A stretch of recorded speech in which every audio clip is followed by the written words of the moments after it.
Selamat datang di video pembelajaran mata kuliah Organisasi dan Arsitektur Sistem Komputer. Pada video kali ini, kita akan mempelajari tentang sistem bus. Seperti pada penjelasan di awal atau sebelumnya, sistem bus seperti tergambar dalam bagan atau grafik ini merupakan disimbolkan sebagai panah-panah yang menghubungkan antara komponen hardware lainnya seperti prosesor, memori, dan input-output device. Nah, dari gambar kita bisa lihat sistem bus itu diwujudkan dalam bentuk diagram atau bentuk panah, di mana setiap panah tersebut mempunyai sumber, arah, dan tujuan.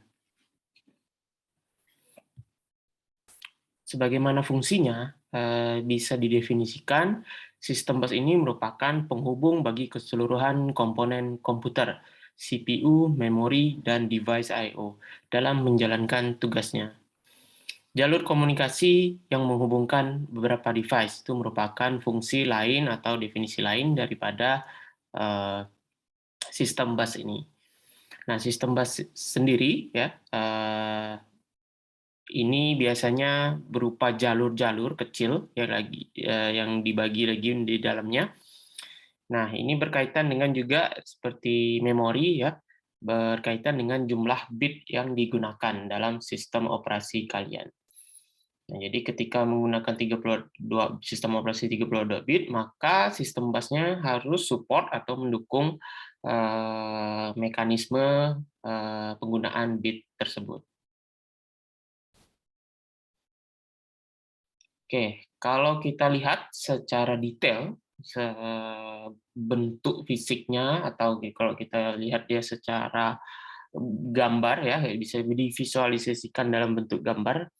Yang namanya sistem bus itu kalau wujudnya secara kasat mata kita lihat secara langsung merupakan kabel ya, rata-rata bentuknya berupa kabel, jalur tembaga dan sebagainya gitu.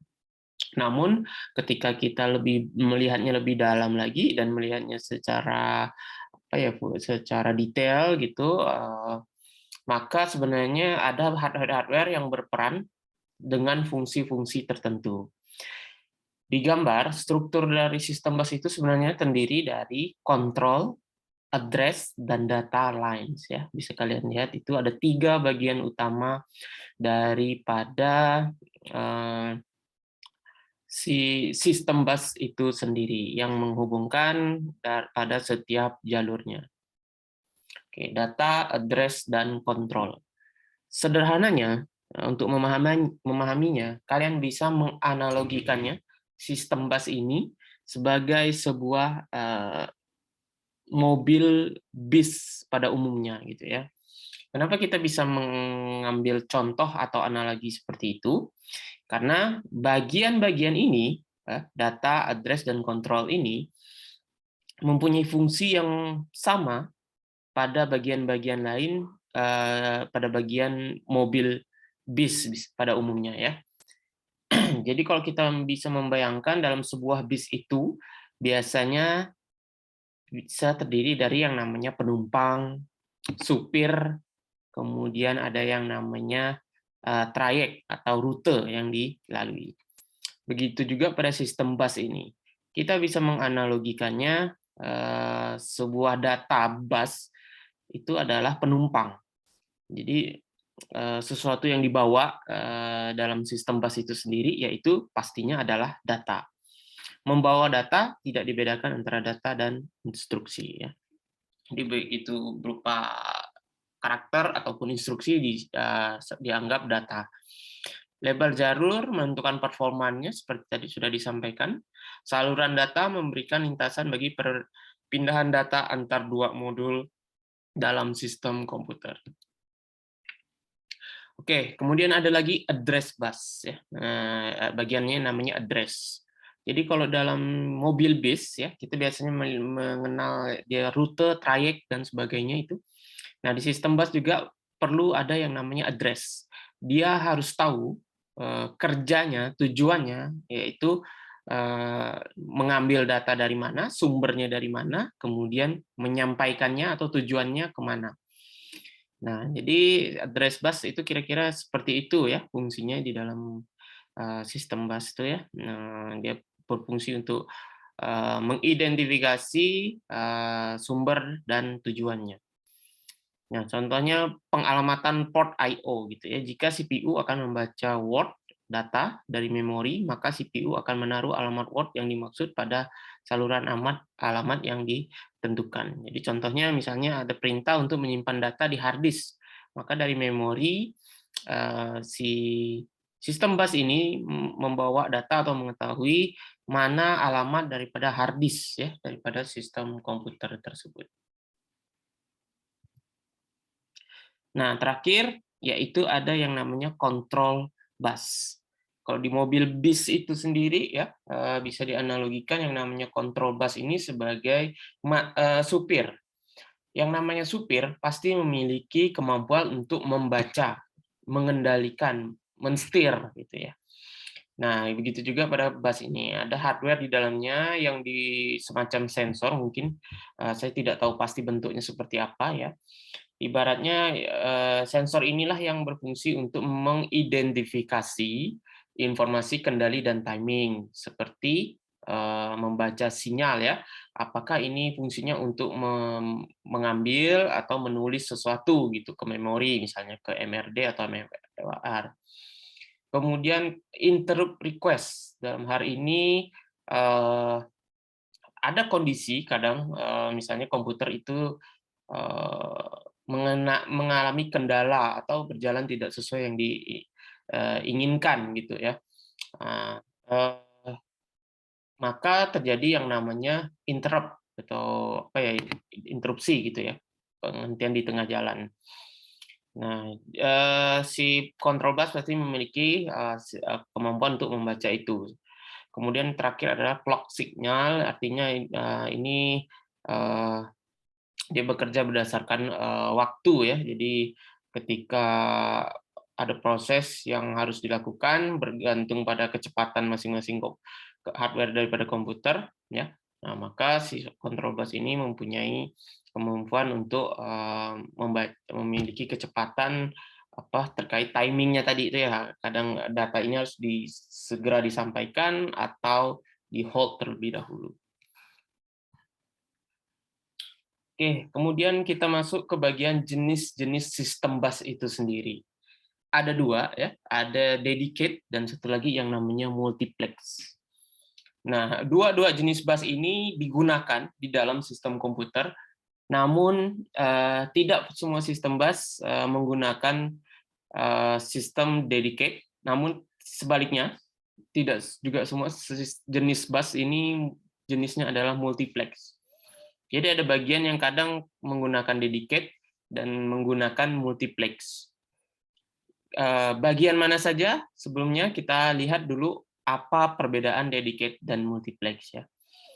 Jadi kalau dedicate di situ dijelaskan jalur data dan address terpisah. Tadi ya bagian dari struktur dari sistem bus tadi ada data, address dan kontrol. Nah, ketika jenis busnya menggunakan dedicate, maka yang namanya jalur data dan address-nya itu terpisah. Keuntungannya apa? Throughput yang tinggi karena kemacetan lalu lintas kecil. Jadi ibaratnya itu jalur atau jalur busnya itu besar gitu ya, karena data, address dan kontrolnya akan lewat di jalur itu. Ada 3 jalur istilahnya. Kerugiannya meningkatkan ukuran dan biaya sistem. Jelas ya, kalau semakin besar hardware sebuah komputer, ya otomatis kadang memakan resource atau harga yang naik pula atau besar pula. Nah, satu lagi multiplex, ada artiannya jalur bersama. Jadi kalau yang tadi data dan address-nya dipisah, kalau ini data dan address-nya dibuat dalam satu jalur gitu.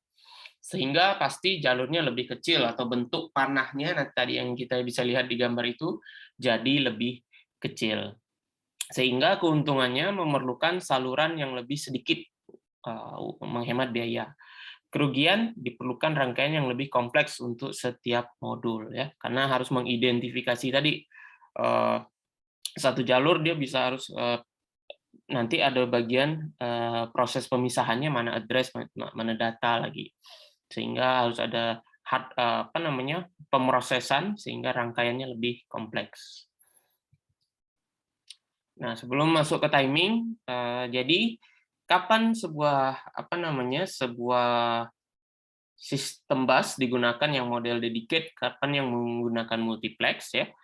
Nah, dedicated digunakan untuk menyalurkan data-data yang sifatnya besar ya. Kita tahu data-data yang besar itu rata-rata berada di I/O device ya. Nah, yang berhubungan dengan I/O device gitu ya, menyimpan data ke hard disk, menampilkan data ke layar, ke LCD dan sebagainya. Sehingga umumnya jalur-jalur dedicated itu, sistem bus yang dedicated itu digunakan yang untuk menghubungkan ke hardware-hardware. Kalian bisa lihat menghubungkan ke I/O device.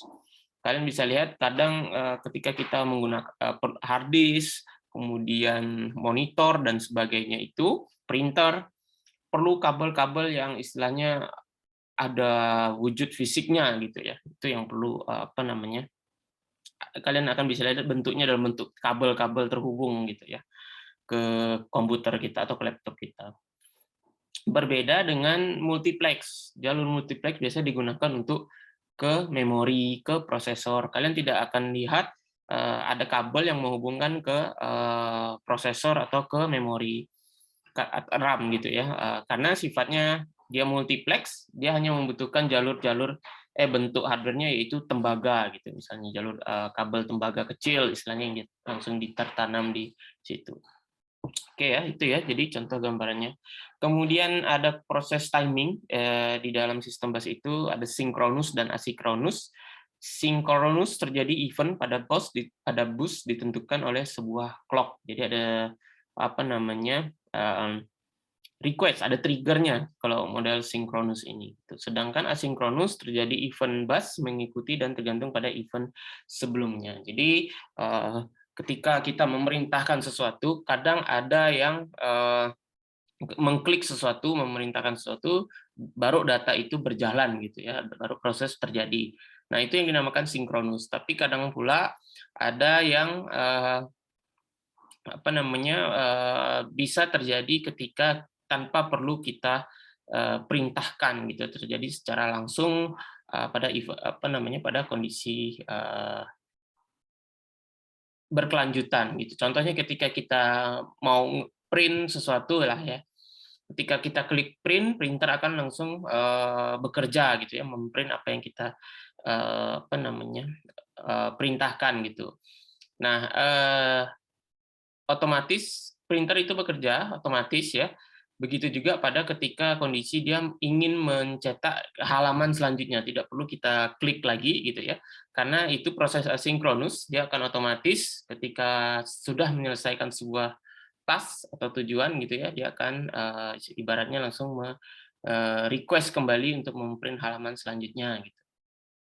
Tapi proses print itu perintah ngeprint sendiri itu terjadi sinkronus berdasarkan perintah yang kita berikan. Oke, ini jenis-jenis transfer data yang terjadi pada sistem bus, nanti kalian baca saja. Hampir sama rata-rata ya, cuma di memori juga ada istilah read and write. Yang di sini membedakannya hanya ya kalau pada masing-masing ini komponen tentu arah tujuannya gitu, atau ya poin dari sudut pandang mana yang dilihat. Kalau ini dari sudut pandang sistem busnya. Oke, terakhir terkait tipe-tipe bus. Ini yang mesti kalian tahu, ada beberapa model bus yang biasa digunakan ya. Ini yang umum sebenarnya 3, tapi banyak sebenarnya sistem-sistem bus lain yang mungkin ada, tapi mungkin agak lebih jarang digunakan ya. Ada ISA ya, industri standar arsitektur ya. Ini modelnya seperti itu, beroperasi pada 8,3 MHz ya. Kemudian ada yang namanya bus PCI. Kalau kalian buka, kalau ada yang suka ngerakit komputer mungkin akan sering menemukan ini, yang namanya slot PCI. Nah, itu sebenarnya yang dinamakan sistem bus. Bus yang beroperasi pada kecepatan 33 MHz, lebih tinggi kecepatan prosesnya. Nah, kalau yang biasa ngerakit komputer kan kadang perlu membeli atau tambahan untuk VGA card-nya, untuk grafik card-nya, kemudian kadang juga kita perlu sound card tambahan, kemudian kadang kita dalam sebuah PC membutuhkan network card ya. Kadang kalau kita perlu lebih dari satu colokan kabel RJ, kabel internet gitu ya. Nah, rata-rata itu dicolokkan atau terhubung menggunakan namanya bus PCI, slot PCI tersebut ya. Nah, ada juga yang namanya USB, Universal Serial Bus. Ini yang paling sering kita temukan juga ya. Nah, jadi yang namanya USB itu bukan yang kalian cabut-cabut itu ya, bukan yang karena itu bentuknya ya flash disk ya, jangan sampai salah, kadang kita suka salah dalam penyebutan pinjam USB gitu, ada USB drive lah gitu ya, padahal sebenarnya yang namanya USB itu adalah tempat colokannya, karena dari sistemnya yaitu jenisnya ada bus yang tempat jalurnya gitu, tempat colokannya gitu, sedangkan alatnya yang dipindah atau barang yang dipindah-pindahnya itu adalah disknya gitu, atau flash disk yang kita sering kenal. Nah, USB ini sekarang sudah banyak ya, serinya seri 3 mungkin yang terbaru ya. Nah, ini tipe yang paling umum, paling standar kan universal, sehingga ini kadang digunakan untuk berbagai konektivitas ke berbagai macam device I/O lainnya gitu ya. Nah, jadi dengan standar ini orang menciptakan hardware boleh macam-macam, tapi ketika perlu jalur komunikasinya atau jalur hubungnya menggunakan standar si USB ini ya. Oke, itu ya. Jadi beberapa jenis atau tipe bus itu tipe-tipe bus yang sering digunakan pada sistem komputer. Oke, baik. Mungkin itu materi terkait sistem busnya. Terima kasih.